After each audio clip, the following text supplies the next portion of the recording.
We haven't been out of the apartment very much except for like our regular going to the grocery store or maybe going out and grabbing food once a week, and that has been going on for the past 2.5 months. Well, we've been going, you go out in the morning and you walk along the river. We do get a little bit of exercise. And I go jogging every once in a while, so it's not that we haven't completely been out at all, but we've been staying home like most people have quite a lot. Yeah, and the state of emergency has been dropped in Japan, so we've decided to venture a little bit farther than our apartment and check out our neighborhood, which includes one of the largest tourist sites in Asia, correct? In Japan for sure, yeah. And we're in the Asakusa area, and the temple that is down the street behind us is one of the most visited religious sites in the world. So there are usually tons and tons and tons and tons of tourists here. Eric has a phrase that he says, nuts to butts, meaning that it's a very crowded place. And that, we came up here and I said, you know, usually this walkway behind us would be nuts to butts, but today it isn't. But one thing that is very surprising and has us keeping our masks on is there is a surprising number of Japanese tourists, domestic tourists that have actually come here. We didn't expect to see so many, so we're not taking off our masks to make this video. Hopefully you can see I'm smiling. But yeah, we're surprised at the increase of people, but it's not overwhelming by any means. And the international tourism is definitely, the drop in that is so noticeable. Yeah, so the context here is that it is Sunday morning right now. It is the 31st, right? 31st of May. 31st of May, Sunday morning, about 10:30 or 11 o'clock. Weather is very nice. The weather is really comfortable. Cloud cover, no rain, a little bit of a breeze, feels like fall. Under normal circumstances, it would be very, very crowded here with nuts to butts. Yeah, with lots of domestic and international tourists. Yeah. So because it's the end of the month, the numbers that we have only reflect April's tourism numbers. We don't have this month's tourism numbers yet. Those will probably be released tomorrow or maybe the next day. But April 2019, there were nearly 3 million international visitors to Japan. Okay. April 2020, there were 2,900. And they closed the border effectively on the 3rd of April. So those 2,900 people probably came in on the 1st and 2nd of April, and then there was nothing after that. The borders have been closed since then. So I very much expect that May will have almost 0 foreign visitors. It definitely could, because I don't really know how restrictions are going. I mean, they basically aren't allowing tourists, period. Like, effectively, you can't get in or out. Yeah, and that even will be very interesting. Even if you have residency the way we do here, if we left the country right now, we couldn't come back in. You can only come in if you have a Japanese passport. So it's really restricted on the people that can come in and out. We have not left the apartment. Yeah, we have not left the apartment. So anyway, the point was to just kind of walk around this area and show what it looks like with 0 tourists.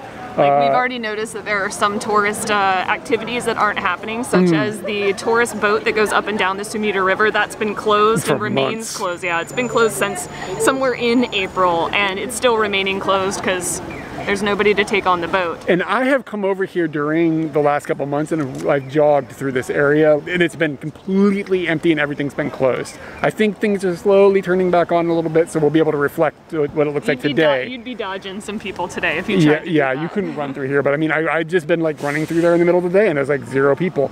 Do you have any numbers on the current infection rate and stuff in Japan? All right. So the state of emergency got dropped on Monday, and that was based on getting to a point where in a weekly basis that only 70 new cases were happening. So last week, countrywide? Citywide, okay, because in Tokyo. Tokyo-wide, because Tokyo still had a state of emergency when other prefectures didn't have a state of emergency. So that was just based on Tokyo. So I'm going to talk about Tokyo. Currently, overall, 5,000 cases and 300 deaths.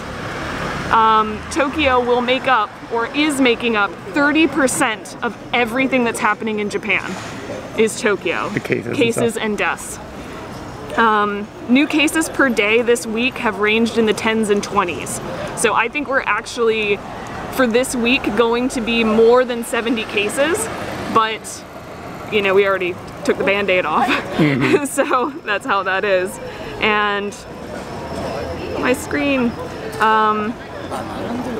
for Japan itself is nearing 17,000 cases and 900 deaths for a population of 126 people. 126 million. 126 million, yeah, that would have been terrible. Everybody would have died multiple times. So 126 million people.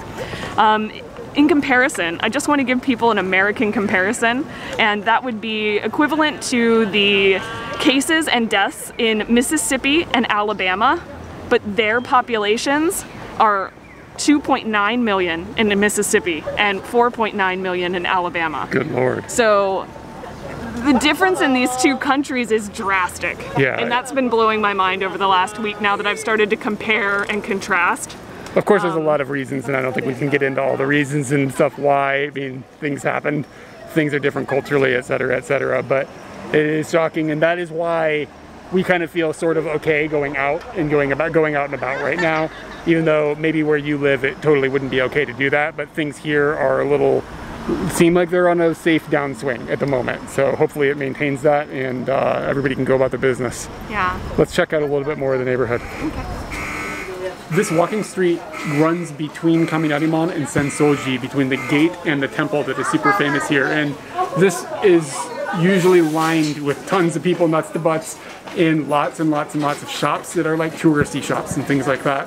Until very recently, all but one or two of them were completely closed.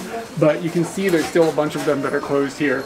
And this sign specifically says that it's because of the coronavirus and the state of emergency and everything, and that they're just waiting for it to become safer until they reopen.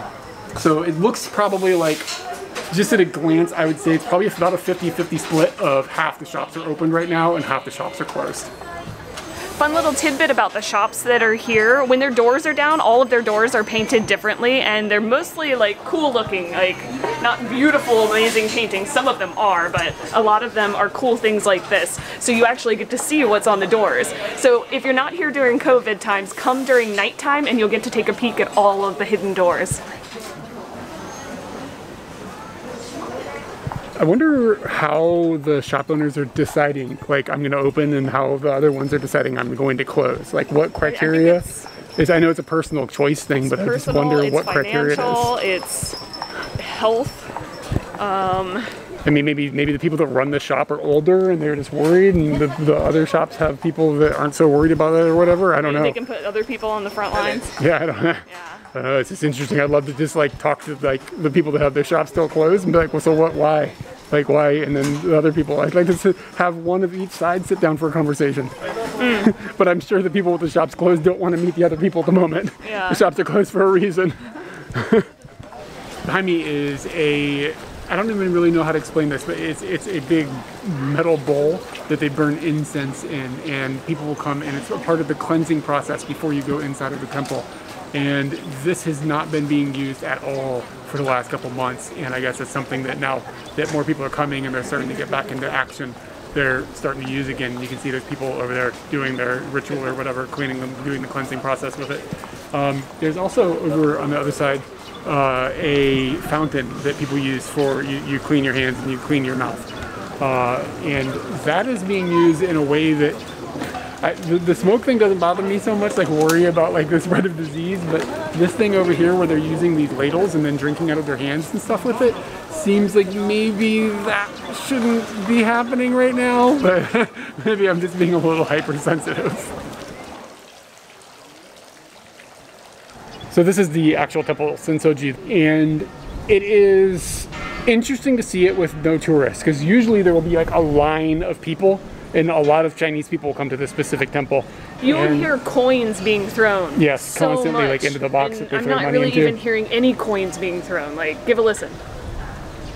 No coins. It's weird. I just wonder if you are Japanese and all of a sudden you have this strange opportunity to come to your own like religious sites and stuff without the hustle and bustle of all the tourism, if that is kind of a special feeling thing. Oh, I bet it is. This is basically not possible under circumstances to see it in this state where it's opened, it's the middle of the day, and there's nobody here. Like, this is so super rare. I'm realizing as we film this, it's kind of hard to show how impactful this is that there's so few people here because it's easy to show here's a big group of people, but it's hard to show here's not a group of people. You know what I'm saying? But you just gotta trust me. It's a lot different than usual. We call these Pidgey Boys, and the Pidgey Boys here at the temple they usually get lots of food from lots of tourists. Even though there's signs that say don't feed them, they can find their own food, you'll still see people sitting right next to the sign feeding the birds. So they get their particular tourist diet here. And we've noticed that they've started coming across the river over to our house and going up really high heights. When's the last time you saw a pigeon fly? Seriously.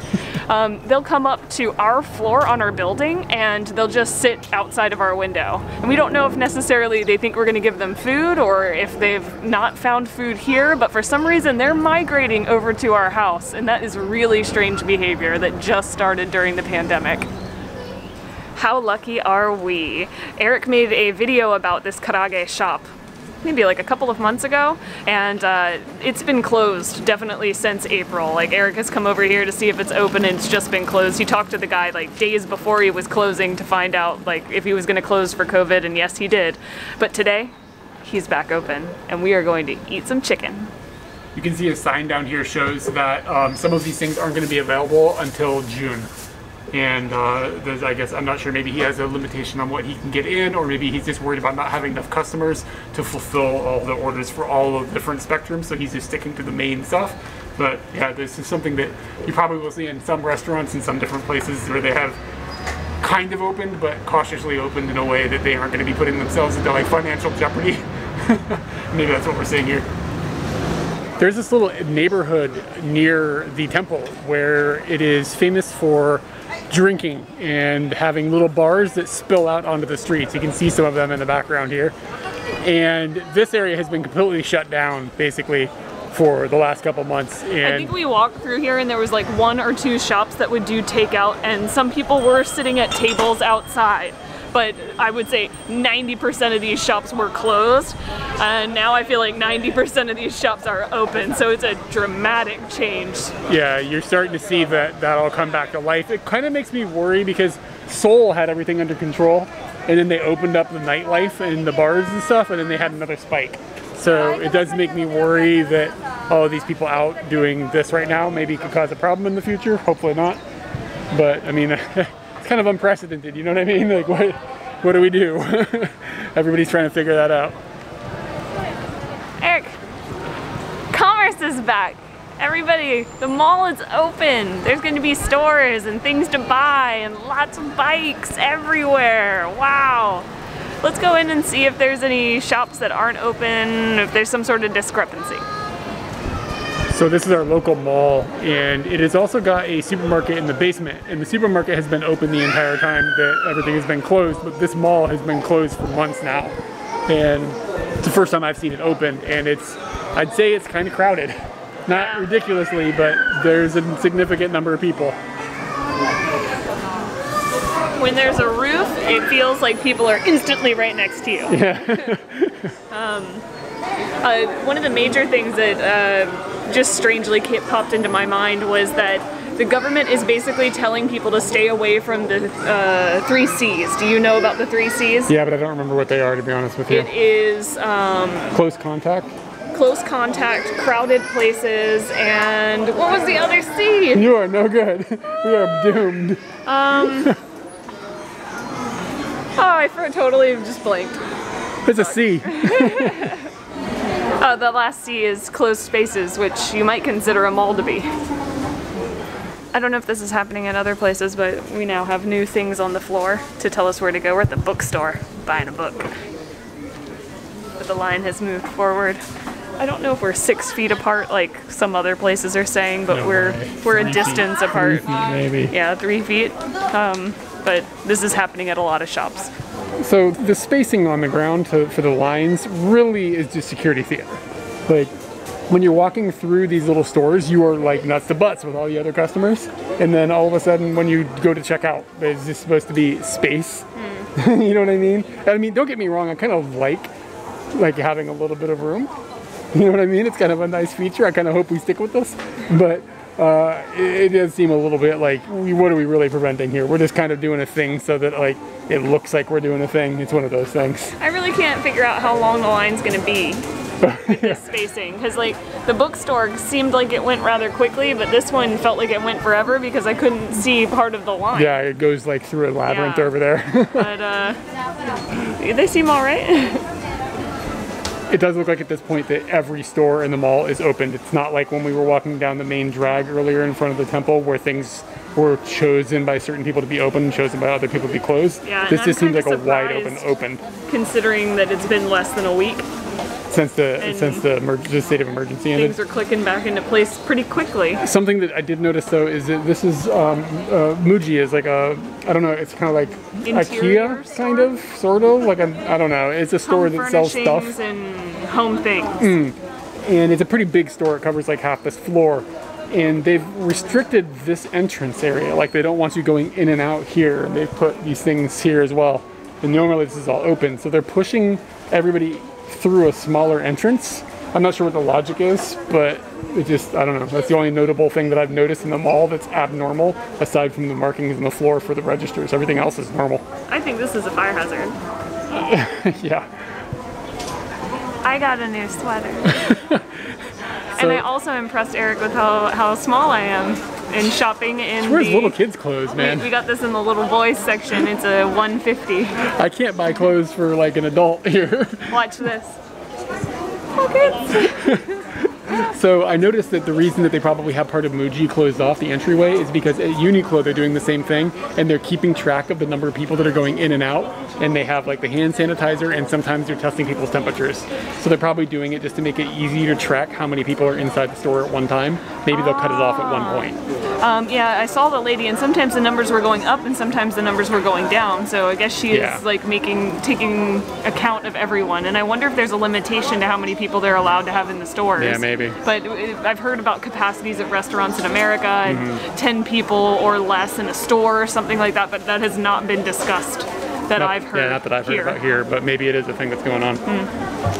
So what's been interesting about this today is I kind of expected to come out here and show how incredibly shut down everything was, and things are somewhere between almost opened and completely open and functioning. Yeah, so it's actually a bit of a surprise to myself. Surprised at how functional things are. And the further you get, how much I want shoes right now.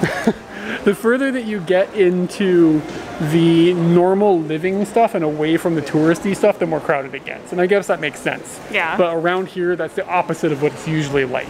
It's usually that the touristy stuff is super duper crowded and the other stuff is normal.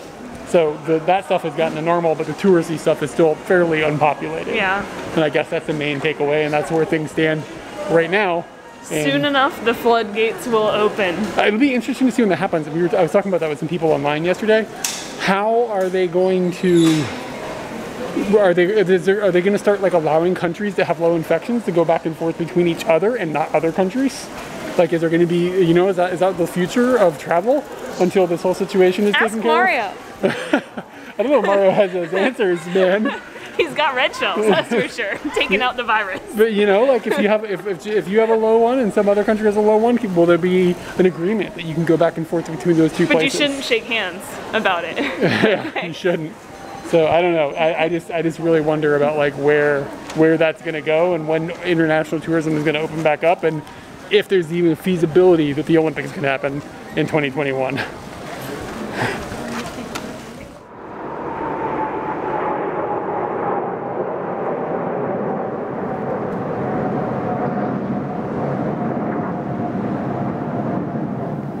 How are things in your part of the world? Let us know down below.